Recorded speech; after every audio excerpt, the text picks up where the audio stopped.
할렐루야. 오늘 예배에 나오신 한 분 한 분들을 진심으로 환영하고 축복하고 사랑합니다. 6월이 되면은 하나님의 천지 창조의 솜씨가 큰 하나의 아름다운 정원으로 그렇게 비춰집니다만, 그래서 제가 오늘 6월의 정원이라는 시한수를 올려드리겠습니다. 우리 한 주간 동안 모든 근심 걱정 내려놓고 또 말씀에 집중할 수 있는 그런 시간 되기를 소원합니다.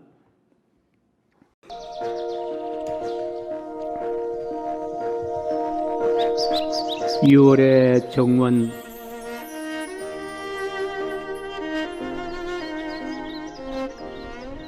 초여름 6월의 정원에 엄니맘 같은 푸른 잔디 깔리고 나무가지마다 제각기 사연 담은 푸른 엽서 펄럭인다. 어두운 깊은 저 무명의 골짜기에서 거친 울음 토하던 소쩍새 무슨 아픈 사연이 그리 많길래 밤새도록 소쩍소쩍 아픈 울음 토했을까. 사노라면 살아가노라면 피할 수 없는 지천에 깔린 슬픔의 웅덩이들, 올해도 절반이 지나는 세월에 울어야 할 일들 한두 번이었을까마는 오늘 아침 6월의 정원 모퉁이 초록빛 맑은 감나무 잎새 끝에 푸른 희망 전하는 까치들의 고운 합창. 6월의 정원은 울 엄니 품처럼 다정하여라. 참 다정하신 우리 하나님께서 우리를 다정한 품으로 품어주시고 불러주셨습니다. 오늘 우리는 하나님 만나러 왔습니다. 우리에게 위로가 되고 평안이 되고 답이 될 수 있는 그 주님 만나서 더 힘차게 또 새롭게 한 주간을 살아갈 수 있는 모두가 되기를 주님의 이름으로 간절히 축복합니다. 오늘 받은 이 말씀, 우리가 잘 아는 야곱이라는 사람에 대한 이야기입니다. 야곱은 워낙 유명한 인물이라 찬송가 338장에도 가사로 실릴 정도입니다. 내 고생하는 것 옛 야곱이 돌베개 베고잠 같습니다. 이런 가사입니다. 야곱은 대를 이어 믿음의 가정에서 또 출생합니다. 할아버지는 믿음의 조상 아브라함이고 할머니는 일국의 어머니를 일컫는 사라였습니다. 아버지는 누구입니까? 모리아산 제단에 제물이 될 상황 가운데서 순종했던 이삭이고, 그리고 어머니는 믿음이 좋기로 유명한 리브가가 어머니였습니다.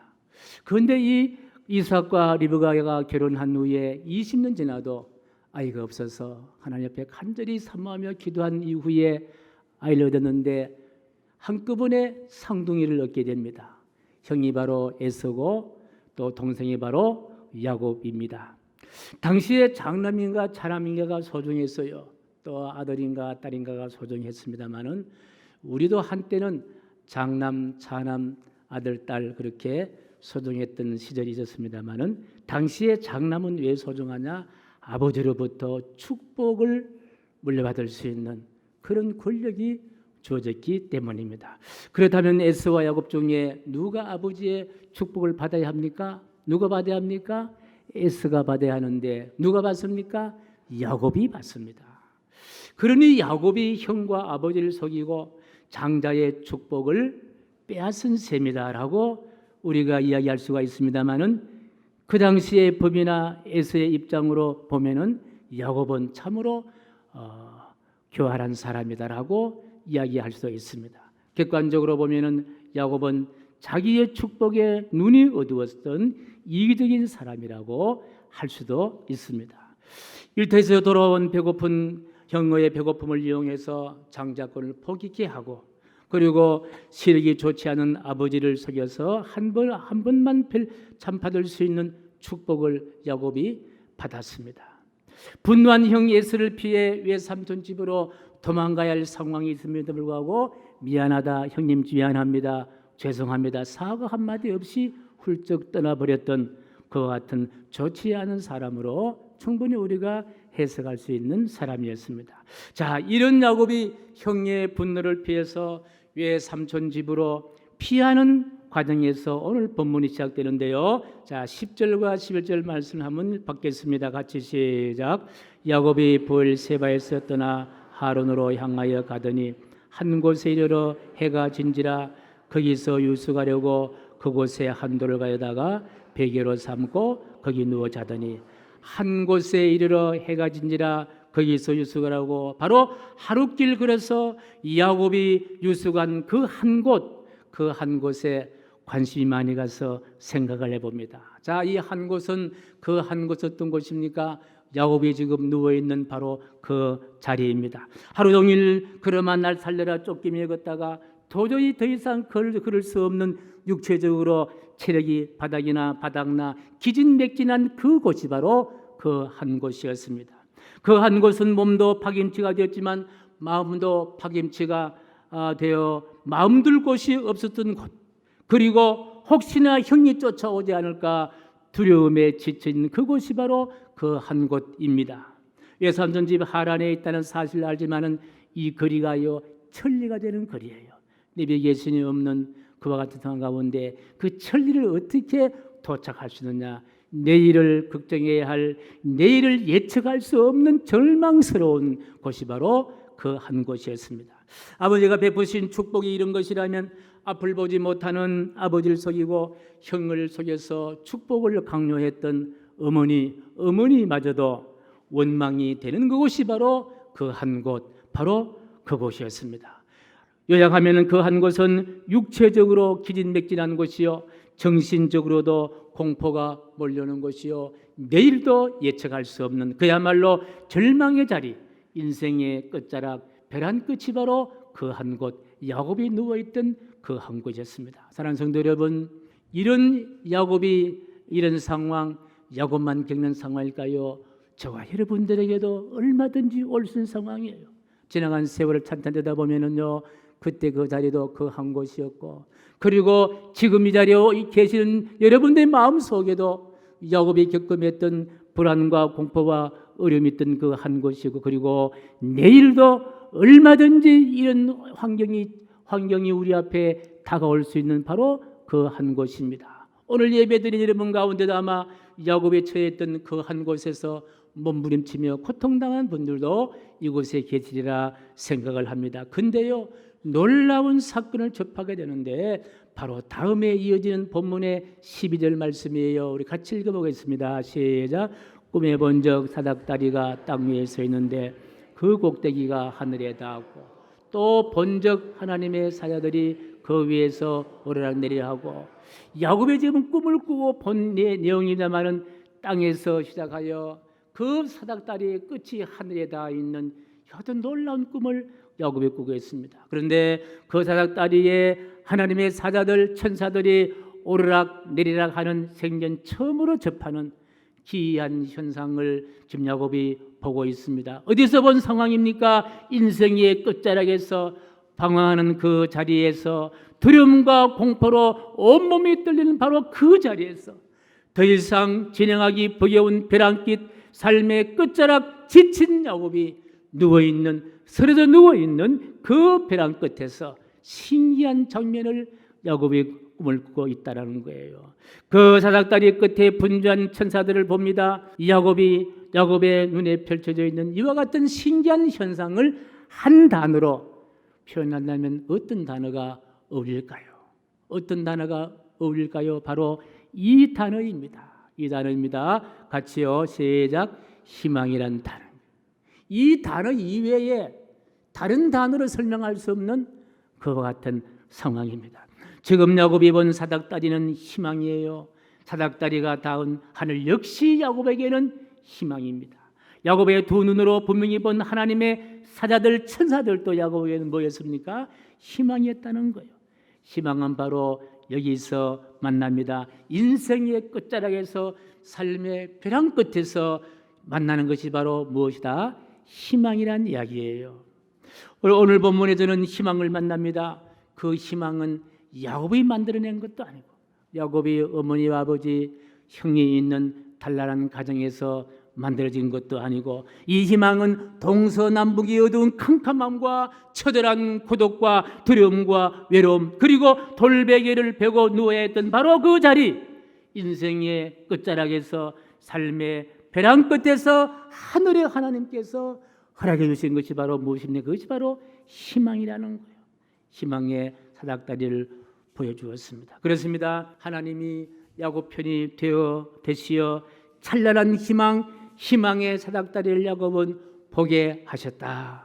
한쪽 끝은 야곱의 절망이 있는 땅에서 시작했으나 한쪽 끝은 하나님의 사자들이 오르락 내리락 하는 하늘에 닿아 있는 사닥다리, 바로 희망을 야곱은 경험하고 있다는 거예요. 그 희망의 사닥다리를 타고 벼랑 끝으로 몰고 가는 세상에 오신 희망으로 오신 한 분이 계시는데 그분이 누구입니까? 그리스도이신 예수님이시다. 삶의 수고로움과 인생의 무거운 짐에 짓눌린 백성을 만나기 위해서, 그리고 구원해 주시기 위해서 이 세상에 사람의 몸을 입고 오신 그분이 누구입니까? 그리스도이신 예수님이시라는 거예요. 우리 예수님은 머리에 가시관을 쓰시고 양손과 양발에 붉은 대못을 맡기시고 옆구리에 창으로 찔리셔서 물 한 방울 피 한 방울 다 쏟으시면서 십자가에 달려 죽으신 이유는 바로 무엇입니까? 육체적으로 지치고 정신적으로 공포가 덮이고 내일도 예측할 수 없는 인생의 끝자락 벼랑 끝에 처한 절망의 자리에서 희망이 되어주시기 위해서 그렇게 예수님은 이 세상에 오신 줄로 믿습니다. 사실 우리가 하나님을 몰랐던 우리가 하나님의 자녀가 되어서 이 세상이란 약육강식의 비정한 광야 같은 현실에서 광풍으로 출렁이는 물길을 내치고 오늘 하나님 앞에 예배드릴 수 있었던 것은 바로 무엇 때문이었습니까? 예수님 때문에 그런 거예요. 희망 때문에 그렇다는 거예요. 전적으로 예수님이 희망되어 주다는 사실이에요. 마가복음 4장에서 표현된 이 말씀과 같이 말입니다. 37절 같이 읽습니다. 시작. 곧 광풍이 일어나며 물결이 배에 부딪혀 들어와 배에 가득하게 된지라. 예수께서 깨어 바람을 꾸짖으시며 바다더러 이르시되 잠잠하라 고요하라 하시니 바람이 그치고 아주 잔잔하게 치더라. 광풍을 꾸짖으시고 흔들리는 바다를 잠잠케 하시고 고요하게 하신 그 예수님, 그 예수님의 희망 때문에 오늘 저와 여러분들은 이 자리에 있게 된 줄로 믿습니다. 그렇습니다. 진정 예수님은요, 우리의 희망이 되시는 분이에요. 그러기에 예수를 믿고 사는 것은 바로 희망을 바라보고 희망으로 사는 사람이다 라고 우리는 표현할 수가 있습니다. 믿음은 사실 누군가 전수해서 우리가 얻습니다마는 그 믿음이 내 자신의 희망이 되기 위해서는요, 이 말씀에 아멘 할 때 가능하다는 거예요. 바로 이 말씀에 우리 모두가 다 아멘 하시기를 간절히 축복합니다. 예레미야 29장 11절 말씀 시작. 여호와의 말씀이니라. 너희를 향한 나의 생각을 내가 하니 평안이요 재앙이 아니라 너희에게 미래와 희망을 주는 것이니라. 아멘. 그리고 이 말씀에도 아멘 하십시다. 사도행전 2장 26절 말씀인데요. 시작. 그러므로 내 마음이 기뻐하였고 내 혀도 즐거워하였으며 육체도 희망에 거하리라. 믿으시면 아멘. 아멘. 예, 이 말씀에 아멘 될 때에 이것이 바로 우리에게 희망인 줄로 믿습니다. 예, 28세라면요 아주 꽃다운 그와 같은 나이가 아닙니까? 28세 꽃다운 나이에 사형을 당해야 하는 한 사형수의 그 비참한 실화 한 토막을 소개합니다. 사형을 집행하는 날에 사형의 형틀 앞에 도착한 그 사형수에게 사형 집행관은 이렇게 소리를 칩니다. 이제 마지막으로 너에게 남은 시간은 5분이다. 이 5분 이후에 너의 생명은 끝날 것이다. 이렇게 집행관이 고함을 치는 거예요. 그러니 28년을 살아온 그 사형수에 주어진 최후는 몇 분입니까? 5분밖에 남지 않은 거예요. 이 사형수는 5분의 생명의 시간을 어떻게 지낼까 고민 끝에 이렇게 정리를 합니다. 나를 알고 있는 모든 이에게 작별 기도를 하는 시간에 2분을 쓰자. 그리고 곁에 있는 동료 사형수에게 안부를 전하는데 2분을 서자.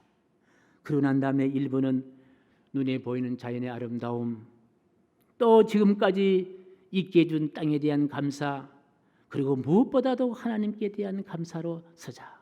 이렇게 결정을 했습니다.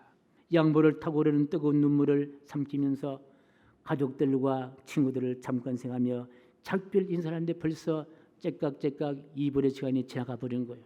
몇 분 남습니까? 3분밖에 남지 않았습니다. 지나가 버린 28년이라는 세월 아껴주지 못한 것에 대한 후회가 다가오기도 했습니다. 그러나 마지막 2분은 사형수 동료들에게 대한 기도를 또 2분 했습니다. 이제 2분 지나갔습니다. 몇 분 남습니까? 1분밖에 남지 않은 거예요. 이 1분의 짧은 시간에 이 사형수는요, 누구를 찾습니까? 하나님을 찾습니다. 예수님을 찾습니다. 그렇지 않기 때문에 원초적인 행동으로 하나님, 성삼위 하나님, 예수님, 나의 영혼을 부탁합니다. 그러나 기회가 있으면 한 번만 더 살게 해주십시오. 아마 이런 간절함으로 예수님을 찾을 때에 살아야 되겠다는 희망을 아마 붙잡았을 거예요. 예수님을 마지막에 묵상하고 예수님을 찾고 있는데 그때 큰 소리가 울립니다. 사형 집행을 멈춰라. 황제의 명령이다. 사형 집행을 면제한다. 이렇게 과음소리 들린 거예요. 별로 감동이 없으시래 보니까요. 자, 황제의 명령으로 사형 집행관이 사형 집행을 멈춰라. 이 소리를 외쳤습니다. 어떻게 되겠습니까? 사형 집행이 면제되고 죽을 생명이 다시 살아나게 되었다. 여러분, 이 극적인 장면, 정말 살다가 이런 수도 있느냐? 이런 극적인 장면을 한 단어로 표현한다면요, 무슨 단어로 표현할 수 있을까요? 역시 희망이라는 단어로 표현할 수 있는 거예요. 희망인 거예요. 죽을 목숨이 다시 살게 되는 것이 바로 희망이라는 거예요. 그는 살아나서 이 희망을 가지고 이제 죽기 전 5분의 시간을 생각하면서 열심히 희망을 벗어나지 않고 희망을 품고 희망의 걸음을 걸으면서 희망으로 살아가기 시작했습니다. 결과 죄와 벌, 까라바조프의 형제들, 영원한 만남 등을 수많은 불의의 명작을 발표한 세계적인 문호, 거듭난 사형수가 바로 러시아의 전 세계를 감동시킨 문호 믿음의 사람 도스토예프스키였다는 거예요. 실제 일어난 이야기입니다. 특별히 그의 대표작 죄와 벌이라는 소설이 있는데요. 그 주인공이 누구입니까? 소나라는 주인공인데 이 도스토예프스키는 이 소나라는 주인공을 통해서 누구를 드러내기를 원했느냐? 예수님의 죄 용서와 부활을 드러내기를 원했다는 이야기입니다. 목이 달아나는 바로 그 순간에 잃어버릴 뻔한 생명이 다시 살아난다. 이 다시 살아난다. 이 단어를 대체할 수 있는 단어가 있다면요, 희망이란다는 거예요. 다시 살아난다는 거예요. 희망이라는 거예요. 자신의 이기적인 특징을, 욕심을 채우기 위해서 형도 속이고 아버지 속이 얻은 축복, 그러나 혈혈단신 천길 먼 길을 천리길 먼 길을 도망가야 했던 비운의 사람 야곱, 삶이 지쳐 쓰러졌지만 하나님을 만나서 희망의 사람으로 세워지면서 이런 희망의 선언을 듣습니다. 바로 14절과 15절 말씀인데요. 같이요. 시작. 내 자손이 땅에 티끌같이 되어 내가 서쪽과 동쪽과 북쪽과 남쪽으로 퍼져갈지며 땅의 모든 족속이 너와 내 자손으로 말미암아 복을 받으리라. 내가 너와 함께 있어 내가 어디로 가든지 너를 지키며 너를 이끌어 이 땅으로 돌아오게 할지라. 내가 내게 허락한 길을 다 이루기까지 너를 떠나지 아니하리라. 이런 극적인 장면, 도망갔던 삶의 인생의 끝자락, 벼랑길 끝, 지치고 지친 겨우 돌을 베개 삼아 누웠던 야곱에게 하나님은 찾아오셔서 희망이 되어주시고 이런 희망의 선을 해주시는 줄로 믿습니다. 그렇습니다. 하나님이 이렇게 믿는 자를 어떻게 하십니까? 희망으로 살게 하여 주신다. 희망의 복을 약속해 주신다. 희망의 사람에게 주시는 복은요 대단한 복이에요. 하늘의 복이에요. 땅에 기름진 복인 줄로 믿습니다. 그리고 하나님이 세우신 희망의 사람이 된 야곱의 삶의 모습이 이렇게 바뀝니다. 어떻게입니까? 18절, 19절, 22절 말씀인데 같이 시작. 야곱이 아침에 일찍 일어나 베개로 삼았던 돌을 가져다가 기둥을 세우고 그 위에 기름을 붓고 그곳 이름을 베델이라 했더라. 이 성의 옛 이름은 루스더라. 내가 기둥으로 세운 이 돌이 하나님의 집이 될 것이요 하나님께서 내게 주신 모든 것에서 10분의 1을 내가 반드시 하나님께 드리겠나이다 하였더라. 자신만을 생각하고 자신의 이익만을 저울질했던 야곱이 아니었습니까? 몸에 남은 온기마저 빼앗겼던 차가운 땅, 그 절망의 땅이 무슨 땅이 됩니까? 베델이 되는 거예요. 베델이 되는 거예요. 돌베개로 기둥을 세우니 바로 뭐가 됩니까? 하나님의 집이 됩니다. 처절했던 벼랑 끝 인생, 돌베개로 상징할 수 있는 그 돌베개를 세우니까 뭐가 됐습니까? 하나님의 집이 되었다는 거예요. 성전이 되었다는 거예요. 벼랑 끝 인생이 처절했던 자신이 하나님의 집, 성전으로 바뀌는 희망의 사람으로 우뚝 서게 된 줄로 믿습니다. 움켜쥘 줄만 알았던 욕심쟁이 야곱이 10분의 1을 뚝 떼어서 누구에게 드립니까? 하나님께 드리는 자가 되었다는 거예요. 11조를 드리는 믿음의 사람으로 회복되었다는 거예요. 희망의 결론은 바로 여기까지입니다. 남은 목적지 이제 하란까지 천리길을 걸어가야 되지만요, 쫓기듯 걷는 것이 아니에요. 하나님의 손을 잡고 하나님을 마음에 품고 하나님을 찬송하고 하나님을 동행하는 넘치는 기쁨과 즐거움과 행복한 삶으로 목적지까지 갈 수가 있게 되었다. 오늘 우리의 삶이 야곱처럼 삶의 끝자락 혹은 벼랑 끝에 내몰리고 있지는 않습니까? 여러분, 그곳에 누가 계십니까? 희망이 있다는 거예요. 예수님이 계신다는 거예요. 하나님이 그 자리에 계신다는 거예요. 그래서 그 예수님 만나서 희망을 노래하면서 우리 남은 여생을 살아갈 수 있는 모두가 되기를 간절히 소원하면서 이 찬송 함께 부르고 싶습니다. 289장 1절과 2절을 함께 부르겠습니다.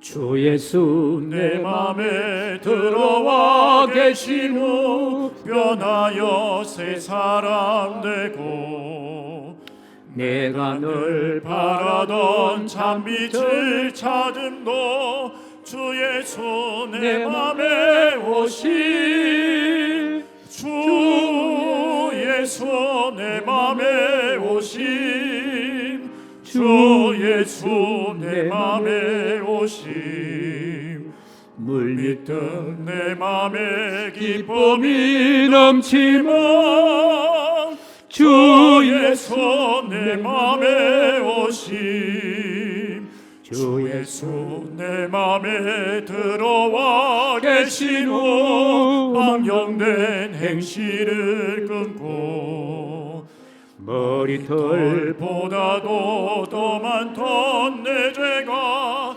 눈보다 더 이어졌네 주 예수 내 맘에 오심 주 예수 내 맘에 오심 물밀듯 내 맘에 기쁨이 넘치면 주 예수 내 맘에 주 예수 내 맘에 들어와 계신 주 예수 내 맘에 들어와 망령된 행실 끊고 망령된 행실을 끊고 머리털보다도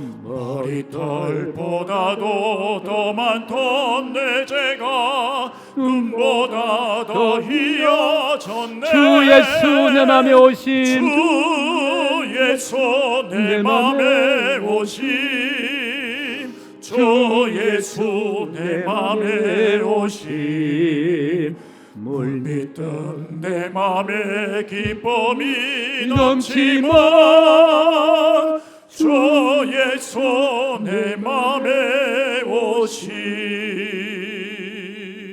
주 예수 내 맘에 오시 주 예수 내 맘에 오시 물밀떡 기쁨이 넘치는 주 예수 내 맘에 오시. 다른 방법이 없어요. 여러분 기쁨으로 살기를 원합니까? 행복한 삶을 살기를 원합니까? 즐거운 삶을 살기를 원합니까? 다른 방법이 없다니까요. 우리 많이 노력해봤잖아요. 안 되잖아요. 누구만이 필요하냐? 예수님, 희망의 신 그 주님이 내 마음에 올 때에 물밀듯 넘치는 참 기쁨이 샘솟듯 넘치는 기쁨이 그에게 있게 될 줄로 믿습니다. 그렇습니다. 희망으로 살아가는 자의 고백, 야곱의 고백이 우리 모두의 고백되기를 간절히 소원합니다. 믿는 자로 사는 사람은요 어떤 사람이다? 희망으로 사는 사람이에요. 희망은 인생의 끝자락에서 삶의 벼랑 끝에서 피어나는 믿음의 꽃이다. 이 믿음의 꽃을 간직하시고 남은 여생 부디 희망을 마음에 간직하시고 희망을 찬송하고 희망의 길로 걸어갈 수 있는 우리 모두가 되기를 주님의 이름으로 간절히 축복합니다. 존귀하신 하나님, 예수님은 우리의 희망이십니다. 그 희망을 마음에 품고 희망을 노래하며 살 수 있도록 인도하여 주옵소서. 예수님의 이름으로 기도하옵나이다. 아멘.